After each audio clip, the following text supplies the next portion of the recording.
हाँ तो दोस्तों, विनाटी ऑर्गेनिक के स्टॉक के बारे में हम इस वीडियो में बात करेंगे और जानेंगे कि अब आपको विनाटी ऑर्गेनिक के अंदर इन्वेस्ट करना चाहिए या नहीं। चलिए शुरू करते हैं।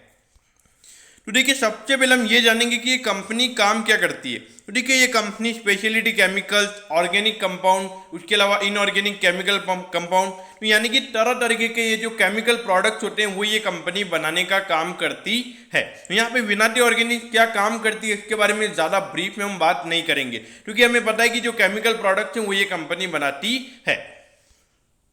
अब हम बात करते हैं वैल्यूएशन की। देखिए, सबसे पहले अगर हम मार्केट कैप की अगर हम बात करें तो 18,392 करोड़ का इस कंपनी का मार्केट कैप है। अगर इंडस्ट्री के पीई के कंपैरिजन में अगर हम देखें तो ऑलमोस्ट उसी वैल्यूएशन पे ये स्टॉक अभी आपको ट्रेड होता हुआ नजर आ रहा है।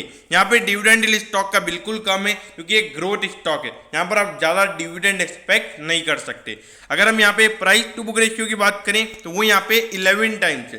तो यहाँ पर अगर आप देखोगे थोड़ा वैल्यूएशन पॉइंट ऑफ व्यू से थोड़ा कॉस्टली जरूर है, लेकिन इसका जो मार्केट में सप्लाई है वो बहुत कम है। उसकी वजह से ये आपको थोड़ा प्रीमियम वैल्यूएशन पे ट्रेड होता हुआ नजर आता है।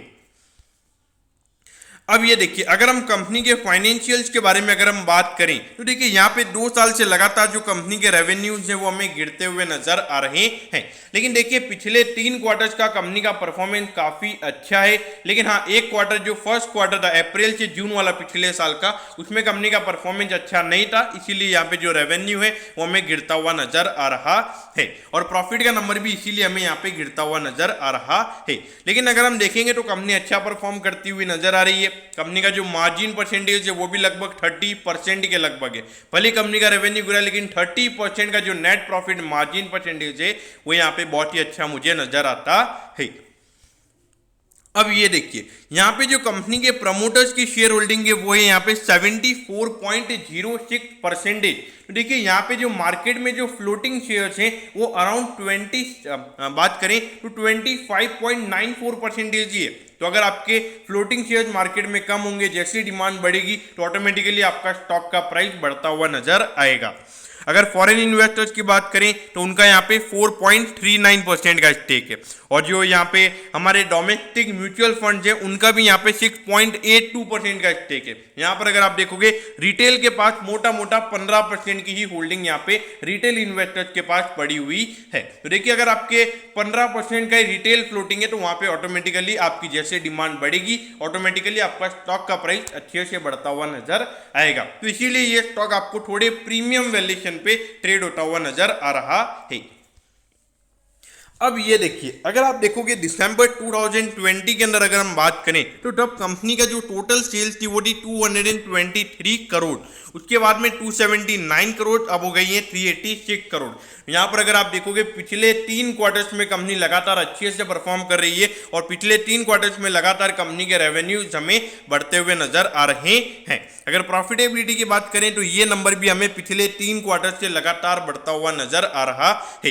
यहाँ पर अगर आप देखोगे, पिछले 3 क्वार्टर्स में कंपनी के परफॉर्मेंस में कोई भी इशू नहीं है। सिर्फ हाँ, पिछले साल का जो अप्रैल से जून वाला क्वार्टर था वहां पे कंपनी ने अच्छे से परफॉर्म नहीं किया था। वहां पे उसकी वजह से जो कंपनी का ईयर ऑन ईयर बेसिस की जो ग्रोथ है वो हमें गिरती हुई नजर आ रही है। लेकिन देखिए, उस वक्त लॉकडाउन भी थे, स्ट्रिक्ट लॉकडाउन थे, तो उस वक्त हम एक्सपेक्ट भी नहीं कर सकते कि कंपनी अच्छे से परफॉर्म करेगी। अब यहां पर अगर आप देखोगे 2020 के कंपैरिजन में अगर हम देखें तो कंपनी का रिटर्न ऑन इक्विटी का नंबर है वो हमें अराउंड 9% गिरता हुआ नजर आया है। लेकिन देखिए, इसका रीजन मैंने आपको बताया, अगर कंपनी की profitability year on year basis पे गिरेगी तो रिटर्न ऑन इक्विटी भी वहां पे गिरेगा।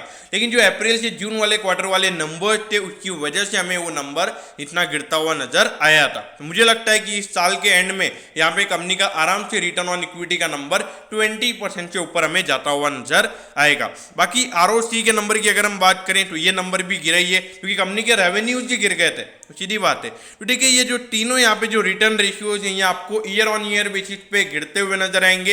लेकिन देखिए, मुझे लगता है कि 2021 के फाइनेंशियल ईयर के एंड के बाद ये नंबर हमें बढ़ता हुआ फिर से नजर आएगा, क्योंकि कंपनी की जो प्रॉफिटेबिलिटी है मुझे लगता है ईयर ऑन ईयर बेसिस पे हर क्वार्टर में इस बार बढ़ने वाली है। क्योंकि जो हम केमिकल्स की डिमांड देख रहे हैं और जो वहाँ पे चाइना की वजह से जो शॉर्टेजेस हमें देखने को मिल रही हैं और इंडिया की जिस तरीके से एक्सपोर्ट बढ़ रहे हैं अभी हाल फिलहाल में, मुझे लगता है कि 1-2 साल केमिकल इंडस्ट्री को यहाँ पे कोई इश्यूज नहीं होने वाले हैं।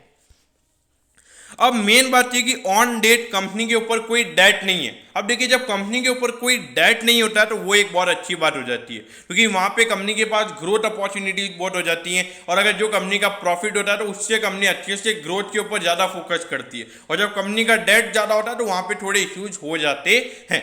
देखिए जो कॉमोडिटी साइकिल है जिसके अंदर मेरे को केमिकल साइकिल इतनी अच्छी क्यों नजर आ रही है, उसका एक रीजन है। अगर आप देखोगे जितनी भी केमिकल कंपनीज है इनके ज्यादा हैवी डेट कंपनीज नहीं है। तो यहाँ पे क्या होता है कि ज्यादा अगर हैवी डेट नहीं है तो अगर साइकिल टर्न अराउंड भी हो जाती है, मतलब साइकिल टर्न भी हो जाती है, तो वहां पर इन कंपनीज को ज्यादा इश्यूज नहीं होते हैं, और एज द होल इकोनॉमी को ज्यादा इश्यू नहीं होता है। क्योंकि अगर सपोज इन कंपनी को कुछ हो गया तो वो तो ठीक है, लेकिन अगर ये कंपनी रीपे नहीं कर पाएंगी लोन अपना तो उसमें अंदर इकोनॉमी को इश्यू हो सकता है।